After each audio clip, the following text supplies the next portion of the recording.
Hello, Dr. Vicki Peterson here. I'm not sure if you heard, but today there was a news article that talked about a new ingredient in gluten-free food, and unfortunately it was being sort of negative and dramatic, saying that gluten-free foods have a new allergen in them and everyone should be very careful. I actually had someone write to me over YouTube saying that I was being irresponsible for recommending that parents take their children off gluten-free foods because, off gluten-containing foods to gluten-free foods because gluten-free foods were so obviously dangerous based on this new article. So if you heard it, let's just really look at the truth of what the article was talking about and what the ingredient is. So the ingredient is lupin, L-U-P-I-N. Sometimes it has an E at the end, lupine. And what it is it's a bean, and it's actually a legume in the same botanical family as peanuts. And therein lies the potential problem, and that is that people who have peanut allergies, 30% of those people seem to have what's called a cross-reaction to the lupin.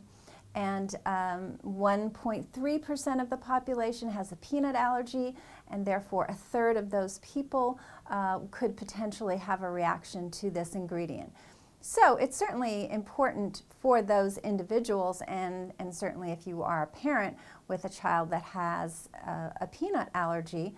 They also felt that it was potentially cross-reactive with soy as well.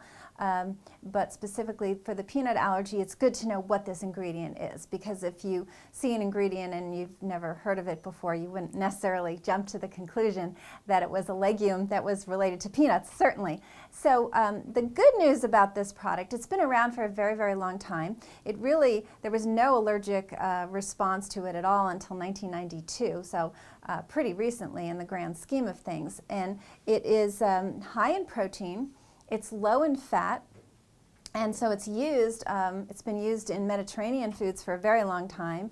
It's been used in Europe a lot as an addition to a bakery flour, so a combination of flours. They'll put lupin in there, and what they found is it's a nice substitute for wheat. So of course, thereby gluten-free producers have jumped on the bandwagon and have started using it to some degree.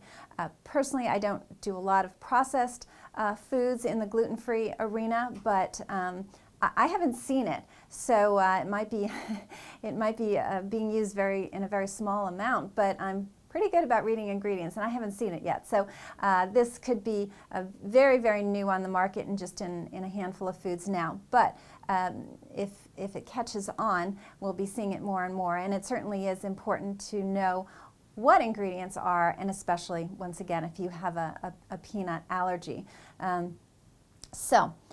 As I said, the good news is it's high in protein, and apparently it's a nice substitute for wheat. It has some similar components to it, so it acts similarly in baked goods and pizzas and pasta and things like that.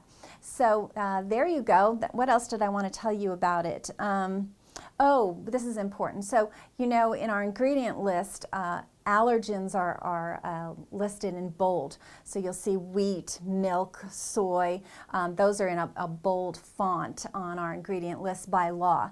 Lupin is new, so it's not listed that way. And of course, peanuts are listed that way. So if lupin's in the ingredient list, you're going to have to look through the ingredient list to find it. It won't be in that bold yet. Predominantly, it's manufactured in Australia.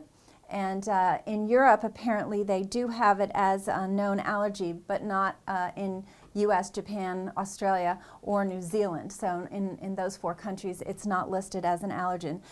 So it might appear with lupine, as I mentioned, with an E. It could be called lupin flour. It could be called lupin seed or lupin bean. So any of those is the product that we're talking about. But in case you heard the news article today or read it, I wanted you to know really what it was talking about. And I think in the grand scheme of things, it sounds like a very good ingredient because it acts like wheat, so we get that flavor and consistency that we miss when we're gluten-free, but apparently is definitely high in protein and high in fiber and low in fat. So it has a lot of benefits to it, and the only caveat is obviously if you have a peanut allergy or if you have that tendency, or apparently a soybean allergy as well, you want to be more careful.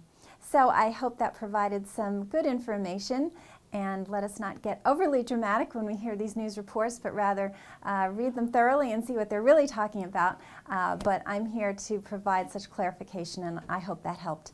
Until next time, I wish you very good health.